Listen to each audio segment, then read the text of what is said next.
Hello friends, இன்றைக்கு இந்த வீடியோவில் அரசு ஊழியர்களின் சம்பளமானது 3 மடங்கு உயரப்போகிறது. அதோடு பென்ஷன், ஓய்வூதியம் பற்றிய முக்கியமான அறிவிப்புகளையும் வெளியிட்டிருக்காங்க.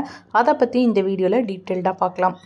மத்திய அரசு ஊழியர்களுக்கும் ஓய்வூதியதாரர்களுக்கும் ஒரு முக்கிய அறிவிப்பு வெளியாகியுள்ளது. ஜனவரி 2026 8வது மத்திய ஊதிய குழு அமல்படுத்த உள்ள நிலையில் இதன் மூலம் 1 கோடிக்கும் அதிகமானோர் பயனடைவார்கள் என்று எதிர்பார்க்கப்படுகிறது. இந்த முறை ஃபிட்மெண்ட் காரணியானது 2.57 2.86 உயர்த்தப்படலாம் அப்படின்னு கூறப்படுது.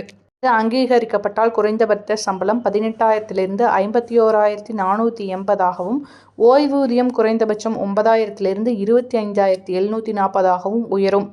அதோடு சேர்த்து அகவிலைப்படி, வீட்டு வாடகைப்படி, பணப்படி ஆகியவையும் அதிகரிக்கும்.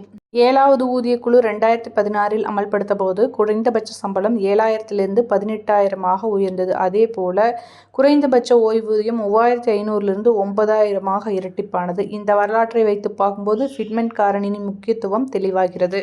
ஓய்வூதியதாரர்களும் இந்த உயர்வால் பெரும் பலன் பெறுவார்கள். குறைந்தபட்ச ஓய்வூதியம் 9,000 25,740 உயரும். இது சுமார் 186% அதிகரிப்பாகும். இது ஓய்வு பெற்றவர்களுக்கு கணிசமான நிம்மதியை அளிக்கும்.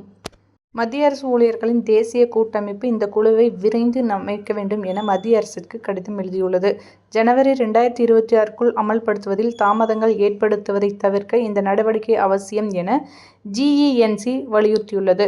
இது குறித்து மாநில அரசுகளுடன் ஆலோசனை நடைபெற்று வருவதாக தெரிவிக்கப்பட்டுள்ளது. விரைவில் இது தொடர்பான அறிவிப்பு வெளியாகும் எனவும் எதிர்பார்க்கப்படுகிறது.